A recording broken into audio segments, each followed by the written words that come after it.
Hello and welcome to the second episode of The Heat Hub, a brand new Miami Heat roundup show brought to you by Dan Healy from at the Miami Heat UK.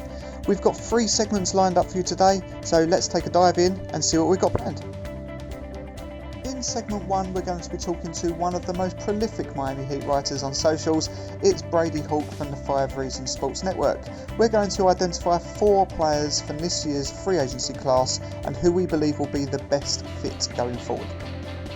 In segment 2, we're going to be looking at our far too early season awards, and to help me with this, I'm joined by the host of Hangover Time for Miami Heat Beat. It's Alphonse Sidney. Beware, there will be alcohol involved. And in the final segment, I'm joined once again for back-to-back episodes by Matt Hardy from UK Nets Fans. We're going to be previewing the Heat v Nets series and also getting Matt's thoughts on the new era in Brooklyn now Harden has joined.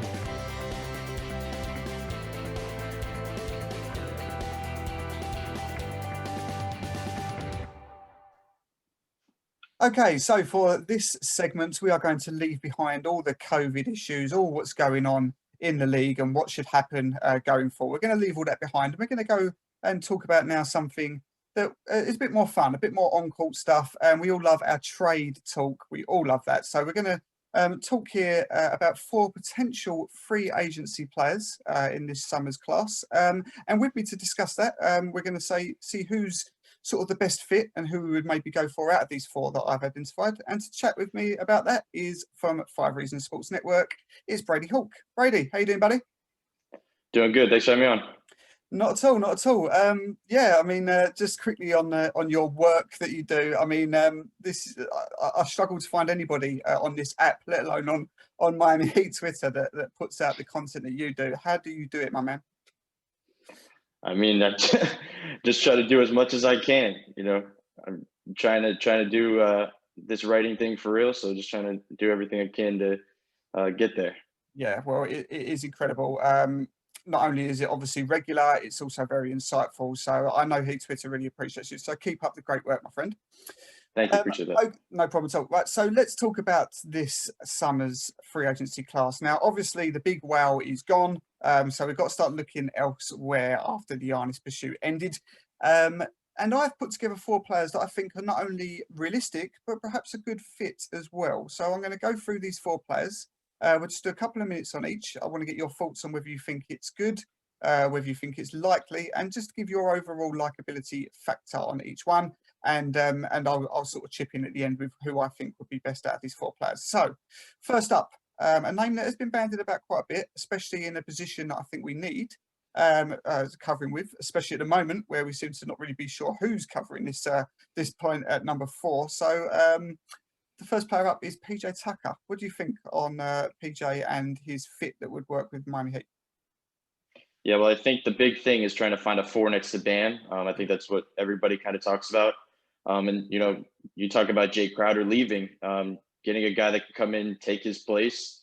I don't think it's as much about the Jay Crowder leaving as it is the role leaving, because you expected Mo Harkless to come in and take that role, but now he's not playing. That needs to be filled because Kelly Olynyk can be in the lineup right now, but is it sustainable with Duncan and Tyler at the top of the key? I don't know if it is. You need a guy like PJ Tucker. Guy can hit the occasional 3, gives Bam the spacing. I think that's the thing that's the key. I always talk about spacing. Bam kind of operates in that free throw extended area. So the spacing would be ideal. Iguodala is usually in that role, but he's not as a consistent shooter as PJ Tucker, especially from that corner, because that's where, PJ strives. PJ played a lot of 5 last year, so he can rebound the basketball. Their rebounding issues have been clear. So I think that can help. I think it just helps with their overall, offense. I think he's been playing, in that offense with Harden and the Rockets, where it's just a lot of ISO ball. Seeing him in a motion offense with Miami, I think that'd be, pretty interesting for him as a player as well. So I really do like that fit. I think we talked about this for quite some time. I think, if a trade could happen, we're going to talk about some bigger names, bigger, star level players, but is it exactly what Miami needs? Do they just need a guy that can fill the role of what their issue is right now? And I think that's the guy that you'd probably look at, just from a fit perspective, in my opinion. Yeah, I think that's spot on, really, and I think that Yeah, we've tried a bit of everyone really. Started off with Mo Harkless, that ended very quickly. That didn't work. We've obviously tried Iguodala. We've tried Mayers. We're pushing Bam over at the four, and now we seem to have a little bit of success at the moment with Kelly. But as you quite rightly say, how sustainable is that? The main reason why I think it's working at the moment is because, again, like you just pointed out, he can space the floor, Kelly, and he's doing a great job. He's shooting very well. This could be arguably his best spell in the Miami Heat uniform at the moment. So it's working at the moment, but is it sustainable? Not sure. So yes, PJ Tucker works very well in that role. What do you think about the chances of him, if there was to be a Harden trade, wherever that goes? Would you think a lot of teams would look to take both, would try and get a deal where they got Harden and PJ Tucker? Because surely, why would Houston, would they want to hold on to him? Well, I think, the big thing is trying to find, value to match Harden. Mm, So that makes it even harder, I think, trying to match the value of Harden and PJ Tucker. Unless it's a team, when you talk about Miami, who they basically are giving away everybody, yeah. then you could kind of match it, I feel. But the other teams, if you're talking about another team, I don't know if from a money perspective it may work, but just from a value perspective, I don't know if that would match up exactly. Yep. No, fair enough. Okay. So PJ Tucker, a likability rating out of 10. What do you think? Oh, I'd probably say like a 9. I Yeah, I like I think like that fit. I like that fit. So yeah, so definitely, as you rightly say, yeah, we might be looking at some maybe bigger names here, but in terms of a fit, I don't think anybody's going to work as well as PJ. So that's an interesting one. Okay, the next one, somebody that again you've more than likely covered, DeMar DeRozan. He is again another free agent. He's on big money. Puts up some still can put up some very good numbers offensively. Defensively, there's maybe a bit of an issue. But what do we think about DeMar on the Miami Heat? Well, obviously he's a great player. I think the offensive part we kind of looked at before was the 3-point shooting is not where you'd want in an offense next to Bam and Jimmy. But he's become a much better 3-point shooter. He's having, I know it's only like 8 games, but he's still shooting like 39% from three, which is by far his career best. So I think that side of things changed some things, but you hit on it defensively. It kind of makes you think twice because if you're going to be adding a guard at that caliber, you're going to want a guy that's going to give it his all on the defensive end on this team right now. And that's not really what you're getting from DeMar. And I think it's kind of interesting thinking about his fit with Jimmy. I know Jimmy likes to defer and he wants, other guys to kind of score. But watching what he's been doing lately, watching what he did in the bubble, I just don't know if that fit is the exact what Miami's looking for. But if you're just talking from getting a value in a star, if it's possible, I think you could probably pull it off. There's a lot of things probably involving the Spurs that they could try to get back. Yeah. So I do think it's something to look at, but just if we're talking about fit, I don't think it's as good of a fit as some of the other names we're going to talk about. Mm-hmm. But it is interesting, I think, with you're talking about him playing with a guy like Duncan Robinson or a guy like Tyler Hero, depending if you're talking about a trade, because him getting a guy that can, let's just talk about Duncan, that can give him the space. He loves to operate in that mid-range area. And you've seen Duncan Robinson opens up the mid-range and paint area tremendously just by his, off-ball movement around the perimeter. So I do think that makes it kind of interesting. But, defensively, it just kind of makes it a little bit harder to think about. Yeah, I think it's one of those because if you did have him in the lineup, let's assuming that it was part of a free agency deal, yeah, you start to worry about where the defense is going to come in then because you think, well, if you're going to have Tyler and Duncan and then DeRozan, that's going to give up a lot of points. So yeah, Jimmy and Bam would have their work cut out big time on that lineup. So I'm not really sure how that works. What do you think in terms of a salary he would command now? Because he's on big money. I think he's around the high 20s at the moment. Do you think he's still got that sort of contract in him, or do you think that he's past those days now? Honestly, I think he's at 27 right now. Yeah. But I don't know if he's been getting 27 again. That Yeah. contract is pretty. I don't know exactly where he'd be. If I had to guess, probably like lower 20s, I would think. Yeah. But who knows what the Spurs would do if they'd look to bring him back or what way they're looking to go. Because I think they'd rather probably go the youthful route. But I do think they'd obviously want to attain him. But I think if they're going to go in rebuild mode and work around, a guy like Deontay Murray or these other guys, I think they may go in another direction. Okay, so a likability out of 10 for DeMar DeRozan? I'll say around 7. Okay, yep, that's fair, no problem. Okay, right, on to the third one, and this is one personally I like. Kyle Lowry from Toronto. What do you think of this? He's sort of, for me, he addresses a need. A defensive-minded point guard will give you work at both ends, still very productive. Arguably one of the most underrated and disrespected players in the league, in my opinion. I'm a big fan of Carl. I think he'd work well. What do you think? Yeah, I'm a big fan of Kyle Lowry too, but I'm a bigger fan of his fit with this Heat team.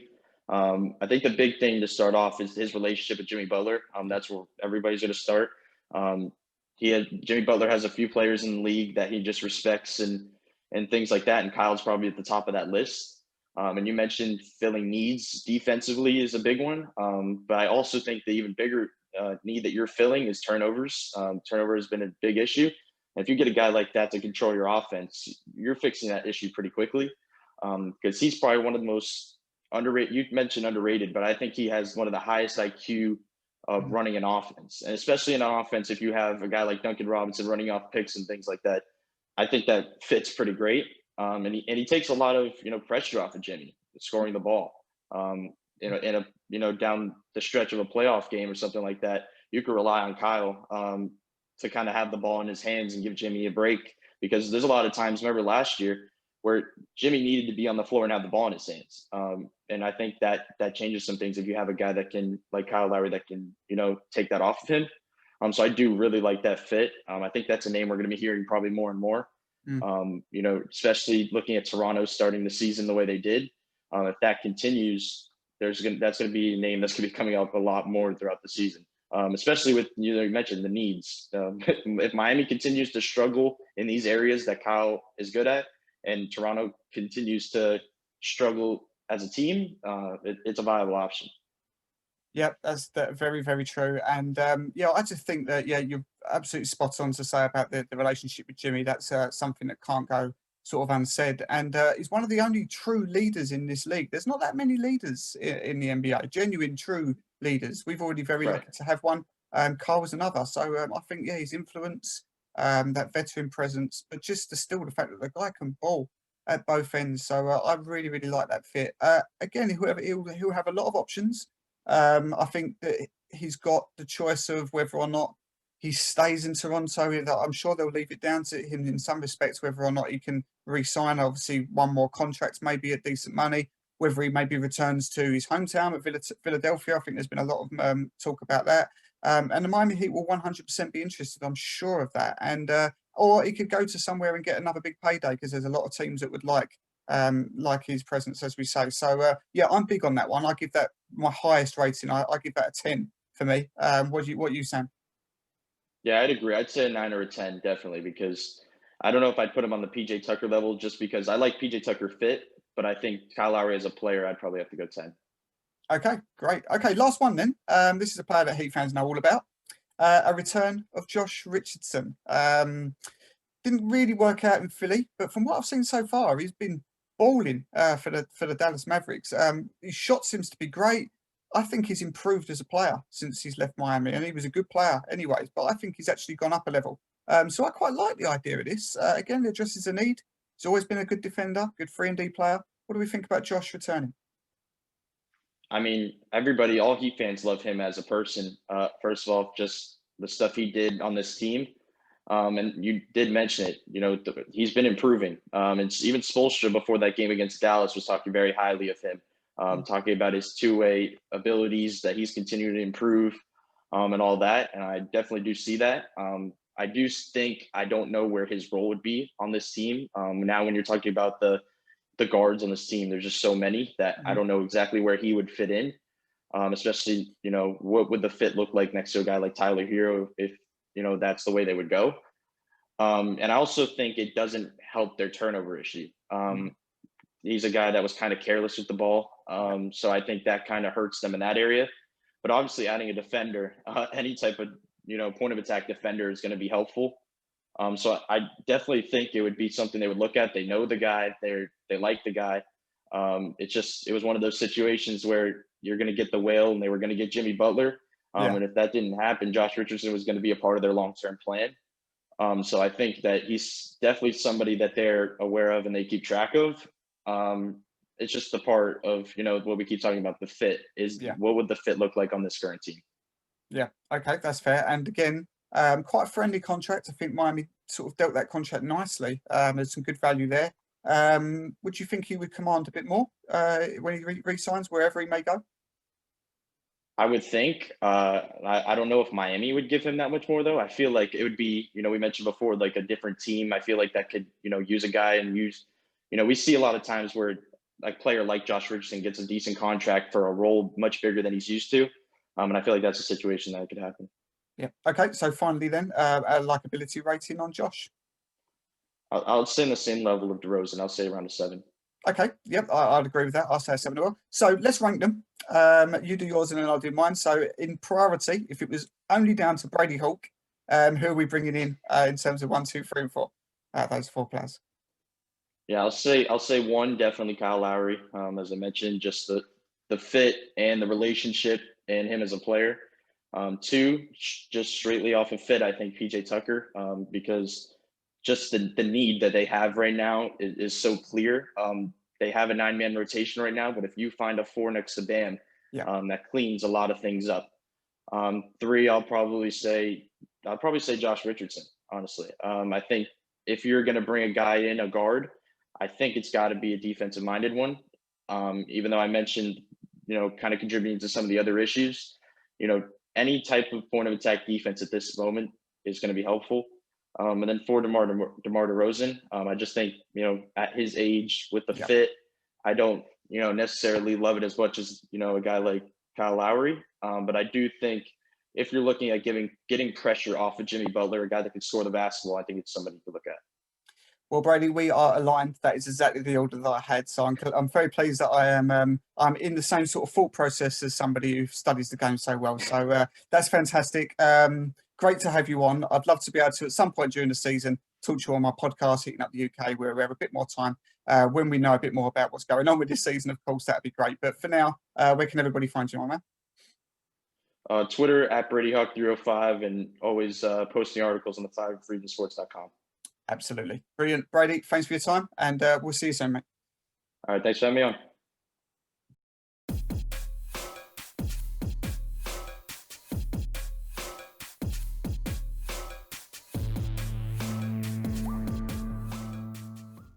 Okay, so for this segment, we are at the moment, Miami Heat are a dozen games into their season, so we're a little bit behind everybody else. But we're going to do now a segment where we're going to do our far too early, ridiculously early season awards. And to help me with this, I've got none other than the hangover time host from Miami Heat Beats, is Alphonse Sidney. Alf, how you doing, sir? I'm doing good, sir. How are you feeling? I'm doing well, thank you. Yes, a lot better now. Thanks for your messages and your support. Great to have you on. More importantly, how are you doing? Lots of hangover time going on. Lots of late shots and so on. How's your liver? Yeah, this idea of doing a show after every Heat game where I get drunk. Listen, it worked. It was a lot better in theory, and it worked when I was doing it by myself in my own living room. Now that I'm sharing my alcoholism with the world, it's a little rougher on the liver than I thought it would. But we're powering through, man. We are. But that drip drop game that we play with Alex Musabai, that's once a week. We can't no more drip drop game. Multiple times a week. Once a week. That's it. That is brutal, absolutely. And unfortunately, I was really looking forward to it because I do catch up with your shows, but obviously I have to do it in the morning because of the time difference. And for the first time after a week being out with COVID, finally get back, really looking forward to a game. And we have an early tip, an 8 p.m. tip here. So I thought, great, I can jump on and watch you guys live. And then, of course, it gets postponed for 5 hours. Rather going to bed at, say, 10:30, 11 o'clock. I was in bed at 3:45 this morning. But we got the W, so that's the main thing. So we are doing some early season awards here, very early predictions. And there's a bit of a fun twist to this, Alf, because you are famous for your drinking. But this time it's going to be me who's going to be getting the brunt here, or maybe not. Poor guy. So I've given you 5 questions. And you're going to give me your answer.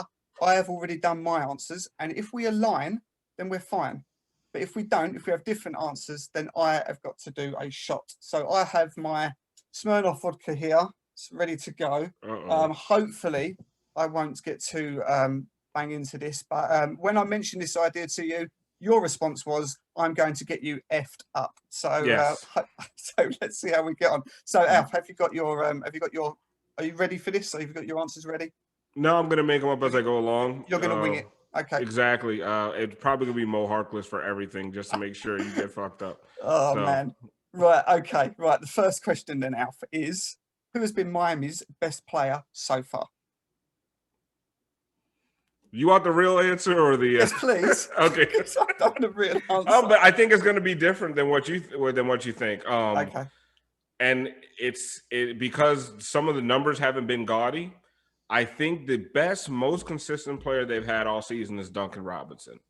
Offensively, he just, even when he's not hitting the shots, he attracts so much attention. That gravity is always a concern for other teams. He hasn't missed any games, and his defense has improved by leaps and bounds.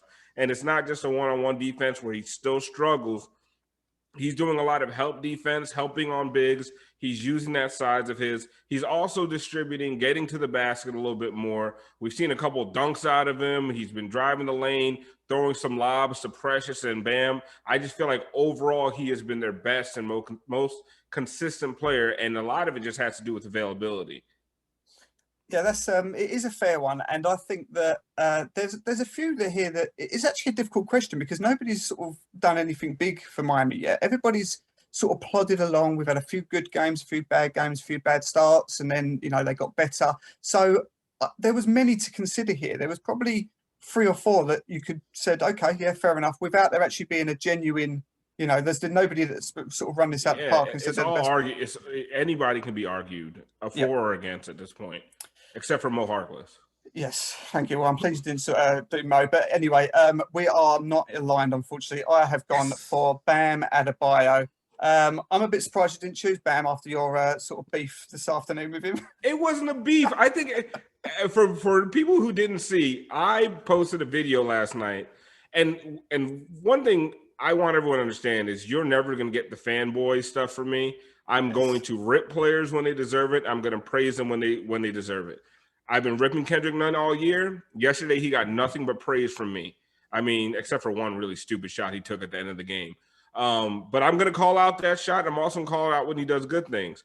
I recorded off of my TV a few times where Bam literally had lanes to the rim, and he's being too unselfish, too passive, and he's passing out of layups to three-point shooters. And it's happening not just with Bam. There's a lot of 6'8" guys who get right to the rim and shoot it out to three-point players. And I'm all for the fact that Miami wants to get a lot of threes up, but don't let it come at the expense of quality paint attacks. And that was my thing. So I put out this video, and it was filled with expletives, asking Bam what the F he's doing. And, of course, you have the little Twitter snitches that tag him. Thank you, by the way. This is really great content.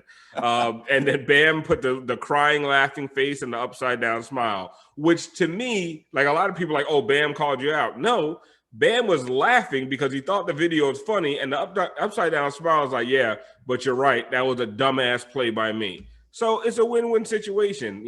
I mean, Bam had a great game yesterday, but we need to hold our players accountable as fans. I truly 100% believe that. Yeah, I don't think that it was like a dig back or anything, because it was a terrible play. He was in the paint. All he had to do is go and lay it up or dunk it, and instead he threw it not only out of back to the perimeter, but he threw it out of bounds. So and then he went on to have he was our best player last night. So 28 points, 11 rebounds. He was ridiculous. Yeah. So anyway, the reason why I chose Bam is just because I feel like he is still a bit passive. We still need him to learn the player that he is. I'm sure that's coming to him, but just from the mid-range alone is enough to see him that leap already that he's taking. If he can just add the 3 points to that, right, brilliant. It's insane. Yeah, it's insane. Yeah, no limits. So unfortunately, we're 1 for 1, and there's what this is, Australia koala bears, whatever that is. But here we go. Is it warm? It's what? Sorry. Is it warm? Warm no, vodka? No, it's chilled. It's chilled. It's come out of the fridge. But see now, look, listen. I am a drinker. I can drink with the best of them, even though I'm a slim build. But I do not do shots. I've never been able to do shots. So this, cheers. This should be fun. Go ahead. All right. Okay. I love it. Right. Right, second one. The next player is water, by the way. A player that needs to step up the most. Ooh, oh my God. There's about a dozen. Yeah. Well, again, this is the thing, because when I was writing my answers down a half hour or so ago, I thought this could be a number of players. This could be 6, 7 players. For me, I'm not. Well, go ahead. Well, for me, it's going to be funny because he was our best player yesterday. But for the same reasons I called his ass out yesterday, because of what's going on with COVID and the protocols, and the fact that Jimmy Butler had 2 weeks off between seasons, and he put it out all on the line, all playoffs. He has an ankle injury. He's going to be in and out of the lineup. Bam Adebayo needs to step up. He needs to look at the rim. I need him. I want him to continue to facilitate, continue to run the offense, but he needs to consistently be a scoring threat. He can't disappear for 2 quarters in the middle of the game and just decide now it's time to start just spraying passes all over the place. He needs to read the game and let it come to him, but always with an intent to score the basketball, right? And a little bit more, he needs to be a little bit more like Tyler in that sense, and a little bit more like Kendrick Nunn sometimes in that sense, where, yes, you want to get the rest of your teammates involved, but the number one point on the offensive end is to get a bucket. And if the easiest way to get a bucket is just going past Plumlee over and over until they make an adjustment, that's what you do. So, yeah, for me, Bam needs to step up the most. And I'm not trashing him. I think he's been amazing, but Bam, come on, give me a little bit more. Okay, yeah, no, that's a fair argument again. I went different again, so and I'm giving you good answers. I'm not bullshitting and just throwing out Mo Harkless and Chris Silva because that's what I was going to do. But I was like, you know what? Let me give you some real analysis. No, I appreciate it. But I went for, my answer was Kendrick Nunn. Kendrick showed us last night just what he can do. And where has that been? Where has it been?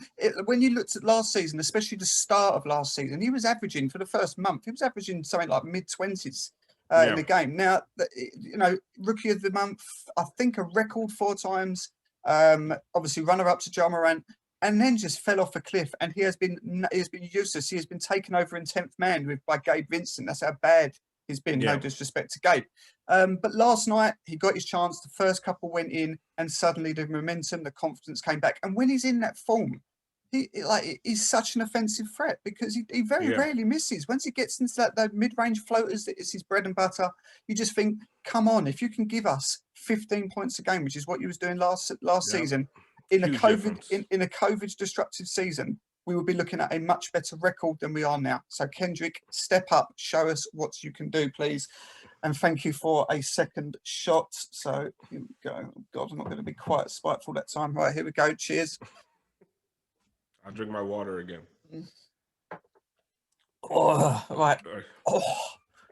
Oh, please, I can't do 3 more. Right, the next one was Miami's. I'm taking the last question, just to let you know that one now. Okay, Miami's best game performance of the season. So as a team, best team performance of the season. There hasn't been many. There haven't been many. There have only been 5. And a couple of those wins have not been good performances. I will say to bounce, you're probably not going to drink on this one because I think every Heat fan would agree. Bouncing back after losing by 50 to Milwaukee. It showed you they had some pride. And that's what in some of these games has just been missing this year. Like I thought it was going to happen again yesterday. It still kind of did, but there needs to be some pride and say, we're the Eastern Conference champions. We're not just going to keep getting blown out of our doors blown off every night. We have to make adjustments, make corrections. They did it a little bit last night. I would have liked to see a little bit more against a team like the Pistons, but against a team like the Bucks who were at full strength. Yeah. For you to come back, they weren't at full strength and come back and win that game. That was their most impressive performance for me, especially against a Bucks team that's pissed off about how they were thrown out of the playoffs last year. Yeah, exactly. So there is my answer. Yeah, second game back-to-back against the Bucks. So yeah, just completely agree with what you just said. They circled that day. They wanted that revenge, and 40-something points, whatever it was, just ridiculous. And then to come back the next night wasn't just like these sort of mini series that we're having at the moment. It was a back-to-back. So it's the second night of that. To come back and beat them by 11 whilst they was at full strength, I thought there was a lot of character there because that was embarrassing before. So yes, good. I was certain I was going to get that one. So right. Yeah, okay. I couldn't make it. There's so few games. I couldn't come up with something else. It was that would have been very, very harsh. So, okay, 2 more to go. Right, so same sort of question, but this time an individual game of the season so far. So, who's had the best individual player performance of the season so far? Man, I think it came in a loss, but Tyler, I think it was 37 points. Okay, was it 30? Right. Yeah. I think there was a 31-point game in a win against the Wizards, and there was a 34 or 37-point game in the short-handed loss against Philadelphia. Yes, that's a game where they lost. Some scrub hit a 3-pointer, but to me that was the best performance of the season. Tyler was basically a man on an island that game. There's a lot of Chris Silva minutes. He did what he had to do. That was one of those, just go out there and just throw it up and see what happens. And they had a good chance in that game against a healthy Sixers squad for the most part. And to me, like, that was a game where I wasn't even mad at the loss.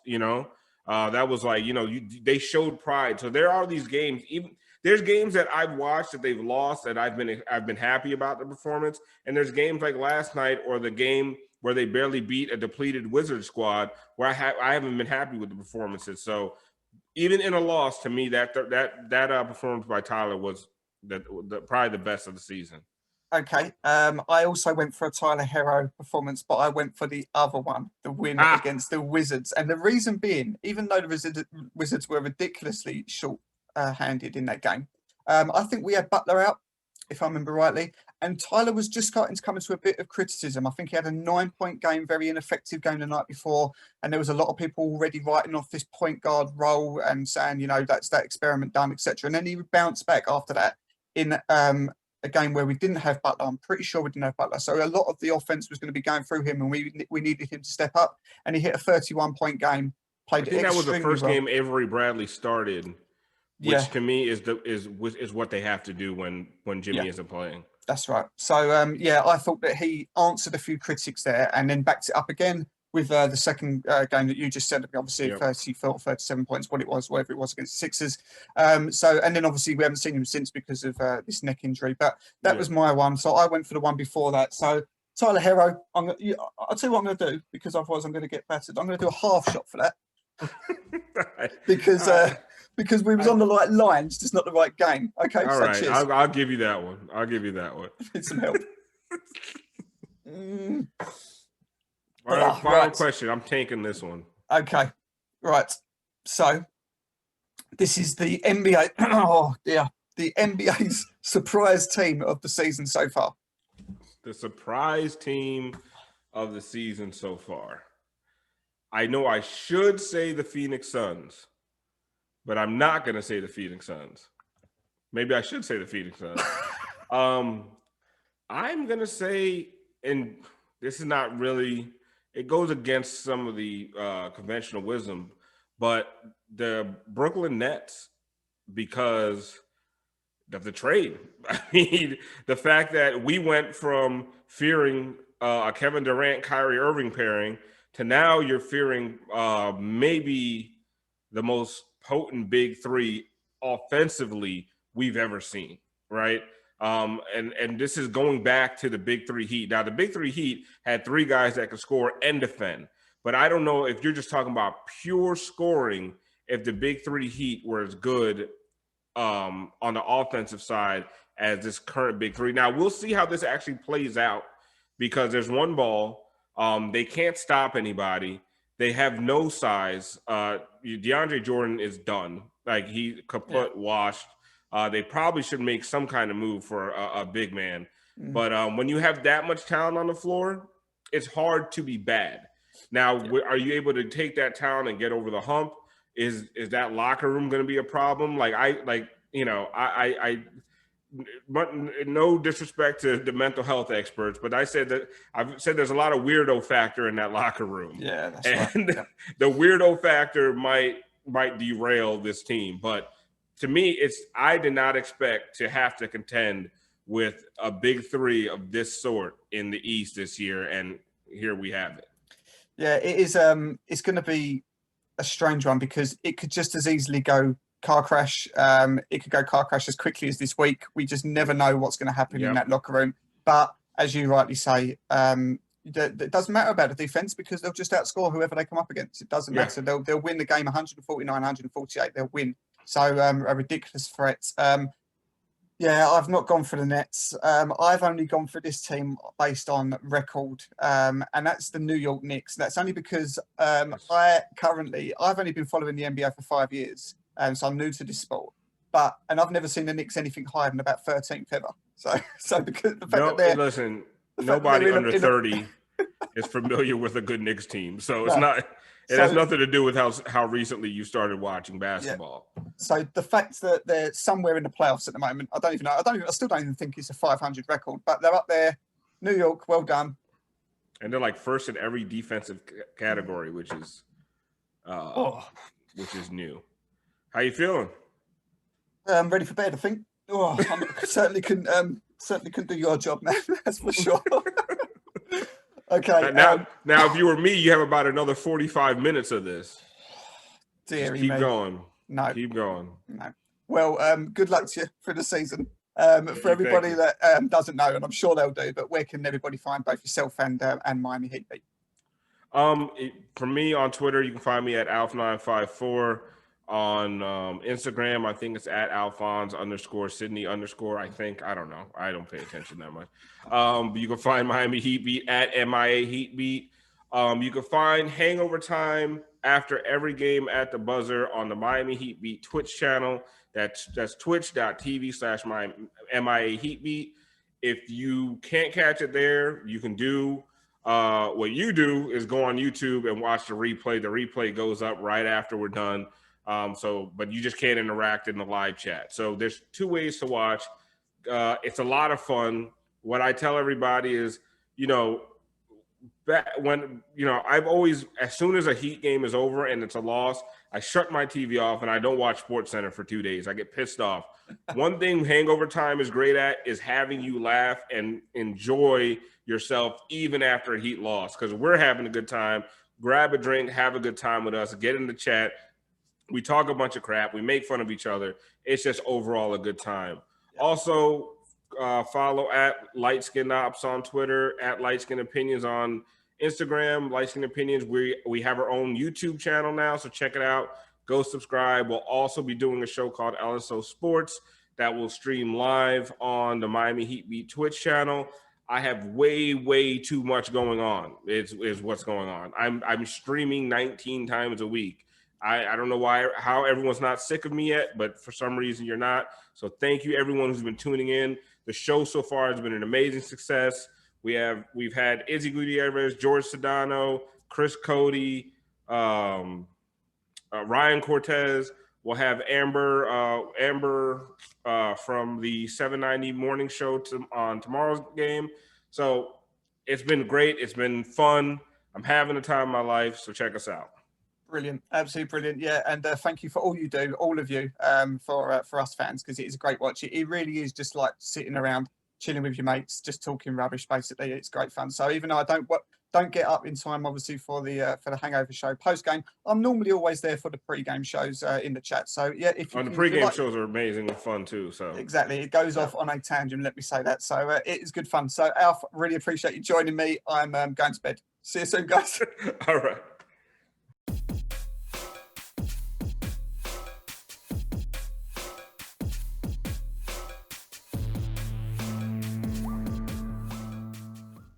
Okay, so for the final segment of the Heat Hub, I am joined once again on back-to-back episodes by the founder of UK Nets Fans and the host of the BK2 UK podcast. It's Mr. Matt Hardy. Matt, how you doing, buddy? Very good, mate. How are you? Yeah, I'm well, thank you. Yes, all recovered, as are you now, I understand. Yeah, we both sort of went down at the same sort of time, so good to see you looking back to yourself, mate. Thanks, bro. Yes, so we are here because, as I said, once again, you joined me. We are about to play Brooklyn Nets for a double game, two-game series. And the last time you joined me, Matt, we was talking about squad depth. And that's not really the case anymore because of one particular blockbuster trade. So before we get into sort of the Heat v Net stuff, you originally put on your Twitter feed when that trade went down that you was going to spend the first day mourning Jarrett Allen. After that, you went obviously full on board with your new superstar team, and obviously you're right behind it, fully hyped. But first of all, you was initially gutted. So how you feeling, mate? Are you have you called on it now? Are you okay? I think a part of me will never really recover from losing Jarrett Allen. Obviously, when you draft a player and he grows into such, an incredible talent and such an integral part of a successful team, it's always going to wrench when they inevitably sort of spread their wings and go. But unfortunately, it's just the nature of basketball. But yeah, those feelings were quickly sort of taken over by just excitement in, watching James Harden's debut alongside KD. 30-odd point triple-double, never been done before for a new player debuting on the team. KD also balled out in that game. So yeah, it was a pretty exciting time. So still really excited about where this team can go once they've done a little bit of work just to gel. But again, it's I keep saying it's as a wrench as it is to see Jarrett Allen go and see Karis LeVert go as well. Yeah. It's a trade you make 1,000 times out of 1,000. But yeah, it's very exciting times. Yeah, I totally agree with you. I was one of the sort of big. I never really got off of the Harden train because obviously Miami were quite heavily linked with him as well. Not maybe as much as perhaps Brooklyn and maybe Philadelphia were. I think there was the two front runners, but Miami were always sort of there in the conversation. And it sort of caused civil war on Heat Twitter because half the fan base wanted him, half didn't. I was always in the camp of it doesn't matter who goes, as long as it's not Bam, and obviously it was never going to be Jimmy anyway. Anybody else is on the table. These guys that we fall in love with, Tyler Hero, Duncan Robinson, they are fan favourites, but this is James Harden, and you have to go for it if he's available. And Pat Riley has a reputation of always going for the start and figuring out the rest afterwards. But when, as I said, so I do get your stance on somebody that you've drafted. It would be like us losing Bam. I would take a long time to get over that. So Jarrett Allen obviously now leaves for Cleveland. So be interesting to see how he turns out there. But as you said, also losing Karis LeVert. I'm a big LeVert fan. I actually tipped him to be an all-star last year, and then injuries got in the way, etc. But and then the other piece, Prince went as well, and then obviously quite a few picks along the way. But as you say, you do the deal 1,000 times out of 1,000. So we now have the league's first massive trio again, after obviously having a league full of duos over the last year or two. So how's it been starting off? Let's come on to that. So an opening day win, an opening game win with Harden and KD. Kyrie then comes back, and you obviously have a surprising defeat to the Cavs. But what do you think on this? Because a lot of people are saying this is going to be a car crash waiting to happen, and where are they going to defend and all the rest of it? Or are you more suited towards what I'm saying, which is it doesn't matter about the defense because they will outscore you. I know you didn't in the last game, but that's a rarity. I think that you're going to be one of these teams that you are just going to win 149, 148 pretty much every game now, because how do you guard three players like you've got? What do you say? Have you got the concerns on the defensive side, or do you just see this as we're going to win high every game? It's one of them. You can't not sort of give any that sort of attention to the fact that defense is going to be an issue, especially like with Jarrett Allen getting shipped out. He was by far and away our best defender, especially on the interior. But yeah, we've kind of said on BK to UK that instead of asking the questions, how are they going to defend? We need to concentrate on, like you say, we need to worry about how other teams are going to defend Kevin Durant, James Harden, and Kyrie Irving on the same team when they're all fit and firing. And even apart from those three, if you get those three out of the game, or if one of them's not hot, or if one of them's resting, or if one of them's injured, they're kicking it out to Joe Harris on the wing, who's currently shooting, 53% from three? It's disgusting. And even Jeff Green's finding his sort of range from three as well. He's incredible. So we've got all these other sort of weapons that if one of the heads of this three-headed piece goes down, then we've still got options. I think last season we were a top 10 defense in terms of defensive rating in the league, and obviously we had Jarrett Allen, but we've never really had like a lockdown defender or that dog on defense that everyone kind of wants. So it's been more of like a team system sort of setup on defense. So at the time of recording, I think prior to the actual big three getting together and losing to the Cavs, they'd had one practice together. Exactly. So once it all clicks and we find our defensive scheme, I'm talking to our Miami Heat fans, so I don't need to tell anyone about sort of team defense and that kind of working as a unit and all this kind of stuff. Once that clicks, it's game over. It's got to be. And that's I think a lot of things that people are overlooking as well. And already with that surprise defeat to the Cavs is, there's going to be teething problems. I mean, the Miami Heat, when they got their big three of, Wade, LeBron and Bosh, I think they got off to about a 6 and 7 start or something like that. It was before my time, but from what I can remember and looking up, they got off to a losing start. So it's going to take a bit of time to click. But you're absolutely right. You can't, nobody has an answer to those three on top of their game. So for me, I said it multiple times that now the Nets are the team to beat. As long as everybody stays healthy, I'll be shocked if they don't come out the East. I will be really, really shocked. And I think that it'll be, I'll be shocked if it's anything other than a Nets versus Lakers final. That will be a great series. But for me, there's just too much power there. So you've got my tip of the hat, mate. On to our series now. It should be interesting, but it will only be interesting if we get some defenders back, because at the moment, our two best defenders, Jimmy Butler and Avery Bradley, actually, that's not true. Bam's one of our best defenders, but Avery Bradley and Jimmy Butler are noticeably higher defensive efficiency players, and they're both out at the moment. We don't really know what's happening with Jimmy. The idea, the phrase is health protocols, but we're not sure whether that means it's tracing, contact tracing, etc., or whether he has got COVID himself. Either way, for me, he's been out for a long time now, and he wasn't actually that great when he started the season. You felt like there was a bit of fatigue there still. So even if he is back, he's not going to be fully firing Jimmy. I don't think that we're going to be looking at a lot of minutes for him. It's going to be a sort of eased back in. Bradley may be the other way around. He should come back, hopefully, quite fully fit. But for me, this is the key for the series, because if those two are not there and looking good, I just don't know how we're going to have an answer to this. Where do you see the sort of key matchups perhaps in this series?